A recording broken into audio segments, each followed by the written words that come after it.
ಎಲ್ರಿಗೂ ನಮಸ್ಕಾರ. ಇವತ್ತು ಕಳೆದ 14 ವರ್ಷಗಳಿಂದ ನಡೆದಂತಹ ನಿರಂತರ ಹೋರಾಟ, ಸೌಜನ್ಯಾಳಿಗೆ ನ್ಯಾಯ ಸಿಗಬೇಕು, ಆ ಹೆಣ್ಣು ಮಗಳಿಗೆ ಅವಳು ಪಟ್ಟಂತಹ ನೋವು, ಆ ಒಂದು ಹೃದಯ ವಿದ್ರಾವಕವಾದಂತಹ ಆ ನೋವು ಏನಿದೆ, ಸಾವಿಗಿಂತ ಮುಂಚೆ ಆ ಒಂದು ಮಗಳಿಗೆ, ಸೌಜನ್ಯ ಇಡೀ ರಾಜ್ಯದ ಮಗಳು, ದೇಶದ ಮಗಳು ಸೌಜನ್ಯಾಳಿಗೆ ನ್ಯಾಯ ಸಿಗಬೇಕು ಅಂತ ಹೇಳಿ ಮಹೇಶ್ ಶೆಟ್ಟಿ ತಿಮರೋಡಿ ಅವರ ನೇತೃತ್ವದಲ್ಲಿ ಮತ್ತು ಇಡೀ ರಾಜ್ಯಾದ್ಯಂತ ಅನೇಕ ಸಂಘಟನೆಗಳು, ಲಕ್ಷಾಂತರ ಕೋಟ್ಯಾಂತರ ಜನರು ಏನು ಪ್ರಾರ್ಥನೆಯನ್ನ ಮಾಡ್ತಾ ಇದ್ರು, ಈ ಪ್ರಕರಣ ಮರುತನಿಖೆ ಆಗಬೇಕು ಅಂತ ಹೇಳಿ. ಅದಕ್ಕೆ ಇವತ್ತು ಒಂದು ಆ ಆಗ್ರಹಕ್ಕೆ, ಆ ಧ್ವನಿಗೆ ಇವತ್ತೊಂದು ಅತಿ ದೊಡ್ಡದಾದಂತಹ ಜಯ ಸಿಕ್ಕಿದೆ. ಕಾರಣ ಏನು ಅಂತ ಹೇಳಿದ್ರೆ, ಮಾನ್ಯ ಸುಪ್ರೀಂ ಕೋರ್ಟ್ನಲ್ಲಿ ಸೌಜನ್ಯ ಪ್ರಕರಣದ ಮರು ತನಿಖೆಗೆ ಮಾನ್ಯ ಸುಪ್ರೀಂ ಕೋರ್ಟ್ ಒಪ್ಪಿಗೆ ಸೂಚಿಸಿದೆ. ಇವತ್ತು ಆದಂತಹ ಪ್ರಮುಖ ಬೆಳವಣಿಗೆಗಳು, ಸರಿಯಾಗಿ ಮಧ್ಯಾಹ್ನ 2:46 ಈ ಪ್ರಕರಣದ ವಿಚಾರಣೆ ಪ್ರಾರಂಭ ಆಯಿತು. ಆವಾಗ ಒಟ್ಟು 3 ತನಿಖಾ ಸಂಸ್ಥೆಗಳು, ಒಂದು ಪೊಲೀಸ್, ಸಿಐಡಿ, ರಾಜ್ಯದ ಸಿಐಡಿ ಮತ್ತು ಸಿಬಿಐ ಸಂಸ್ಥೆಗಳು ಏನು ತನಿಖೆ ಮಾಡಿದ್ದು, ಆ ತನಿಖೆ ಸರಿಯಾಗಿ ಇಲ್ಲ, ಒಂದೊಂದೇ ಎಳೆಯಾಗಿ ಬಿಡಿಸಿ ಇಟ್ಟಾಗ ನಿಜವಾಗ್ಲೂ ಕೂಡ ಮುಖ್ಯ ನ್ಯಾಯಮೂರ್ತಿಗಳೇ ಇದನ್ನ ಕೇಳಿ ಬಹಳಷ್ಟು ಶಾಕ್ ಆಗಿದ್ರು. ಯಾಕಂದ್ರೆ ಅವರು ಕೂಡ ಓದ್ಕೊಂಡು ಬಂದಿದ್ರು. ಇಲ್ಲಿ ಏನು ಅಂತ ಹೇಳಿದ್ರೆ, ಸಿಬಿಐ ನಾವು ತನಿಖೆಗೆ ಏನೋ ಮರು ತನಿಖೆಗೆ ಒಪ್ಪಿಗೆ ಇಲ್ಲ ಅಂತ ಹೇಳಿದ್ರು. ಒಪ್ಪಿಗೆ ಕೊಡಕ್ಕೆ ನೀವ್ಯಾರು ಅಂತ ಕೇಳಿದ್ರು. ನೀವು ಮಾಡಿದ್ದೆಲ್ಲ ನಮ್ಗೆ ಇಲ್ಲಿ ಗೊತ್ತಾಗ್ತಾ ಇದೆ ಅಂತ ಹೇಳಿ. ಇಲ್ಲಿ ಕೆಲವು ಪಾಯಿಂಟ್ಗಳನ್ನ ಹೇಳ್ತಾ ಇದ್ದೇನೆ. ಸಿಬಿಐ ಐಒ ಇನ್ವೆಸ್ಟಿಗೇಷನ್ ಆಫೀಸರ್ ಹೇಳ್ತಾರೆ, I have not visited the place of offence, ಅಂದ್ರೆ ಎಲ್ಲಿ ಘಟನೆ ನಡೆದಿದೆಯಾ ಆ ಸ್ಥಳಕ್ಕೆ ನಾನು ಹೋಗೇ ಇಲ್ಲ ಅಂತ ಹೇಳಿ ಆನ್ ರೆಕಾರ್ಡ್ ಸಿಬಿಐ ತನಿಖಾಧಿಕಾರಿಗಳು ಹೇಳ್ತಾರೆ. ಆನಂತರ ಅಶ್ರದ್ ಖಾಲಿದ್ ಬಾಯ್ ಅಂತ ಹೇಳ್ತಾರೆ. ಪೊಲೀಸರು, ಲೋಕಲ್ ಪೊಲೀಸರು ಹೇಳಿದ್ರು ಅವನೊಬ್ಬ ಹುಡುಗ ನಾವು ವಿಚಾರಣೆ ಮಾಡಿದೀವಿ ಅಂತ ಹೇಳ್ತಾರೆ. ಎಸ್ಪಿನೂ ಹೇಳ್ತಾರೆ ಅವನೊಬ್ಬ ಹುಡುಗ ವಿಚಾರಣೆ ಮಾಡಿಬಿಟ್ವಿ ಅಂತ ಹೇಳ್ತಾರೆ. ಸಿಐಡಿನೂ ಹೇಳ್ತಾರೆ ಅವನೊಬ್ಬನ ಹುಡುಗ ವಿಚಾರಣೆ ಮಾಡಿದ್ವಿ, ಅಂದ್ರೆ ಸೌಜನ್ಯಾಳ ಫ್ರೆಂಡು ನಾವು ವಿಚಾರಣೆ ಮಾಡಿದ್ವಿ ಅಂತ ಹೇಳಿ. ಅದನ್ನ ನೋಡಿಕೊಂಡು ಸಿಬಿಐದವರು ಹೇಳ್ತಾರೆ he is a boy, we have enquired him ಅಂತ ಹೇಳ್ತಾರೆ. ಆದರೆ ಅಶ್ರದ್ ಖಾಲಿದ್ ಹುಡುಗ ಅಲ್ಲ, ಹುಡುಗಿ. ಈಗ ಅವಳಿಗೆ ಎಷ್ಟು 29 ವರ್ಷ ವಯಸ್ಸಿದೆ. ಅತ್ಯಂತ ಪ್ರಾಮಾಣಿಕವಾದಂತಹ ನ್ಯಾಯಕ್ಕಾಗಿರುವಂತಹ ಹೆಣ್ಮಗಳು. ಅವಳಿಗೆ ಈಗ ಮೊನ್ನೆ ಸುಪ್ರೀಂ ಕೋರ್ಟ್ ಕೂಡ ಪ್ರೊಟೆಕ್ಷನ್ ಕೊಟ್ಟಿದೆ. ಅಂದ್ರೆ ಈ 3 ನಾಚಿಗೆಟ್ಟಂತಹ 3 ತನಿಖಾ ಸಂಸ್ಥೆಗಳಿಗೆ ಇವರು ಏನು ವಿಟ್ನೆಸ್ ನಾವು ಎಕ್ಸಾಮಿನ್ ಮಾಡಿದೀವಿ ಅಂತ ಹೇಳ್ತಾರಲ್ಲ, ಅದು ಹುಡುಗ ಹುಡುಗಿ ಅಂತನೂ ಕೂಡ ಕಂಡು ಹಿಡಿಯಕ್ಕಾಗಿಲ್ಲ. ಇಷ್ಟು ನೀಚ ಮತ್ತು ಇಷ್ಟೊಂದು ಥರ್ಡ್ ಲೆವೆಲ್ ಇನ್ವೆಸ್ಟಿಗೇಷನ್ ಮಾಡಿದ್ದಾರೆ.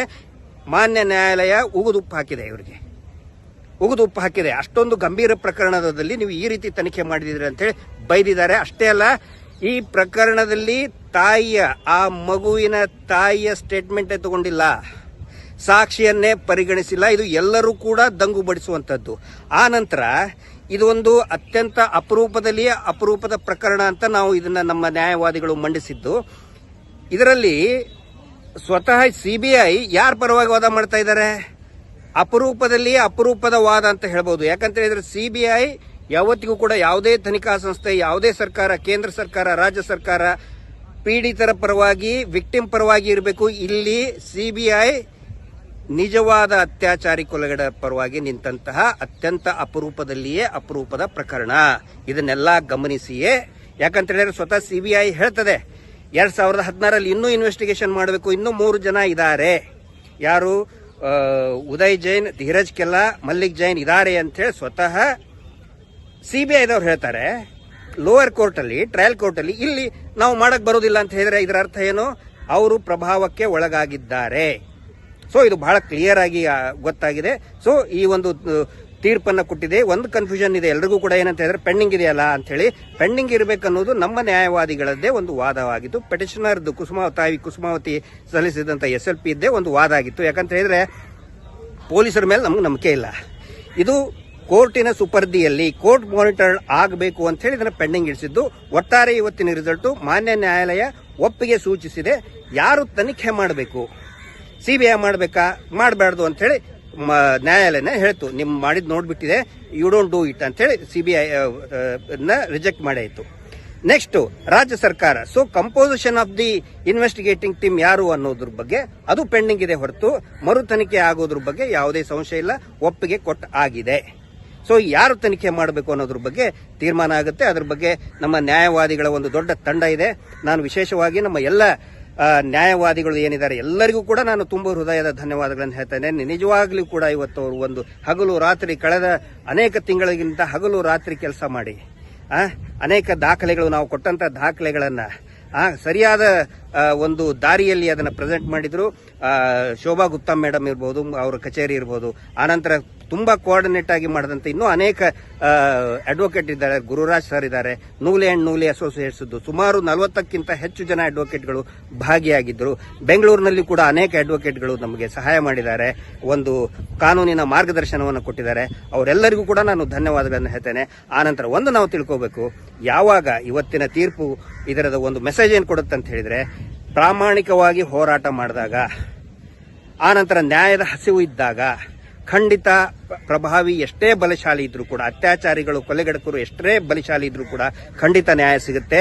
ಮಹೇಶ್ ಶೆಟ್ಟಿ ತಿಮರೋಡಿ ಅವರ ಒಂದು ನ್ಯಾಯದ ಭಗೀರಥ ಯಾವುದೇ ಆಮಿಷಕ್ಕೂ ಏನೋ ಬಲಿಯಾಗದೇನೆ ಎಲ್ಲರೂ ಕೂಡ ನಮ್ಮ ಇಡೀ ಸೌಜನ್ಯ ಹೋರಾಟಗಾರರ ಟೀಮ್ ಏನಿದೆ, ಎಷ್ಟೇ ಅಪಮಾನ ಸಹಿಸಿಕೊಂಡು, ಕೇಸ್ಗಳನ್ನ ಸಹಿಸಿಕೊಂಡು, ಕೇಸ್ ಹಾಕಿಸ್ಕೊಂಡು ಮಹೇಶ್ ಶೆಟ್ಟಿ ತಿಮರೋಡಿ ಅವರಿಗೀಗ ಏನೋ ಗಡಿಪಾರು ಅದು ಇದು ಎಲ್ಲ ಮಾಡಿದ್ರು ಕೂಡ ಒಂದು ಮನಸ್ಸಿನಲ್ಲಿ ಪ್ರಾಮಾಣಿಕತೆ ಇದ್ರೆ ಎಂಥ ಪ್ರಭಾವಿ ಬಲಶಾಲಿಯೂ ಕೂಡ ಈ ನ್ಯಾಯಾಲಯದ ಮುಂದೆ ಬಾಸ್ ಆಫ್ ಜಸ್ಟಿಸ್, ನಾನು ತಮ್ಮೆಲ್ಲರ ಪರವಾಗಿ ಸುಪ್ರೀಂ ಕೋರ್ಟಿಗೆ ನಾನು ಸಲ್ಯೂಟ್ ಮಾಡ್ತಾ ಇದ್ದೇನೆ. ಯಾಕಂತ ಹೇಳಿದ್ರೆ ನಮ್ಮ ಧ್ವನಿ ಅಟ್ಲೀಸ್ಟ್ ನ್ಯಾಯಾಲಯ ಆದ್ರೂ ಕೇಳ್ತಲ್ಲ ಅಂತ ಹೇಳಿ, ಆ ಮಗುವಿನ ಧ್ವನಿ ಈ ನ್ಯಾಯಾಲಯದಾದ್ರೂ ಕೂಡ ಕೇಳ್ತಲ್ಲ. ಯಾವ ಪ್ರಭಾವಿಗಳು ಕೂಡ ಕೇಳಿಲ್ಲ, ಯಾವ ರಾಜಕಾರಣಿಗಳು ಕೇಳಿಲ್ಲ, ಟಿವಿ ಚಾನೆಲ್ದವ್ರು ಕೇಳಿಲ್ಲ, ಆನಂತರ ಯಾರು ಅವರು ಕಾವಿಧಾರಿಗಳು ಕೇಳಲಿಲ್ಲ, ರಾಜಕಾರಣಿಗಳು ಕೇಳಲಿಲ್ಲ, ಯಾವ ವಿಐಪಿಗಳು ಕೇಳಲಿಲ್ಲ. ಆದರೆ ಜನಸಾಮಾನ್ಯರು ಸಾವಿರಾರು ಜನ, ಲಕ್ಷಾಂತರ ಜನ, ಕೋಟ್ಯಾಂತರ ಜನ ಪ್ರಾರ್ಥನೆ ಮಾಡಿದ್ದಾರೆ. ಆ ಪ್ರಾರ್ಥನೆಗೆ ಇವತ್ತು ನಮ್ಮ ಬಾಸ್ ಸುಪ್ರೀಂ ಕೋರ್ಟ್ ಮಾನ್ಯತೆಯನ್ನು ಕೊಟ್ಟಿದೆ. ತಮ್ಮೆಲ್ಲರ ಪರವಾಗಿ ನಾನು ಧನ್ಯವಾದಗಳನ್ನು ಹೇಳ್ತೇನೆ. ಹೇಳೋದಕ್ಕೆ ಇನ್ನೂ ಜಾಸ್ತಿ ಮಾತು ಬರ್ತಾ ಇಲ್ಲ. ತುಂಬಾ ಖುಷಿಯಾಗಿದೆ. ಮೊದಲನೆಯ ನಾವು ಜಯ, ಆದರೆ ಸೌಜನ್ಯಾಳಿಗೆ ಇನ್ನೂ ನ್ಯಾಯ ಸಿಕ್ಕಿಲ್ಲ. ಯಾವಾಗ ಆ ಹಂತಕರು ನರಳಾಡ್ತಾರೆ, ನರಕದಲ್ಲಿದ್ದು ಏನು ಒದ್ದಾಡ್ತಾರಲ್ಲ, ಅವಾಗ ನಮಗೆ ಜಯ ಸಿಗುತ್ತೆ ಅನ್ನೋ ಒಂದು ಮಾತನ್ನ ಹೇಳ್ತಾ, ತಮ್ಮೆಲ್ಲರ ಬೆಂಬಲ ಇದೇ ರೀತಿ ಇರಲಿ. ನ್ಯಾಯಕ್ಕಾಗಿ ಈ ಹೋರಾಟ ಇನ್ನೂ ಮುಂದುವರುತ್ತದೆ. ಮಹೇಶ್ ಶೆಟ್ಟಿ ತಿಮರೋಡಿ ಅವರಿಗೆ ಮತ್ತು ಎಲ್ಲರಿಗೂ ಕೂಡ, ಎಲ್ಲಾ ನ್ಯಾಯವಾದಿಗಳಿಗೆ, ವಿಶೇಷವಾಗಿ ನಮ್ಮ ಯೂಟ್ಯೂಬರ್ಸ್ಗಳಿಗೆ ನಿಮಗೆ ದೊಡ್ಡ ಹೆಡ್ಸ್ ಆಫ್. ಯೂಟ್ಯೂಬರ್ಗಳಿಂದನೇ ಇವತ್ತು ಈ ಹೋರಾಟ ಗಟ್ಟಿಯಾಗಿ ನಿಂತ್ಕೊಂಡಿದ್ದು, ಸಾಮಾಜಿಕ ಜಾಲತಾಣದಿಂದ ನಿಂತ್ಕೊಂಡಿದ್ದು. ತಮ್ಮೆಲ್ಲರಿಗೂ ಕೂಡ ನಾನು ಧನ್ಯವಾದಗಳನ್ನು ಹೇಳ್ತೇನೆ. ಇದೇ ರೀತಿ ಬೆಂಬಲ ಇರಲಿ ಅಂತ ಹೇಳ್ತಾ, ಜಸ್ಟಿಸ್ ಫಾರ್ ಸೌಜನ್ಯ. ನಮಸ್ತೆ.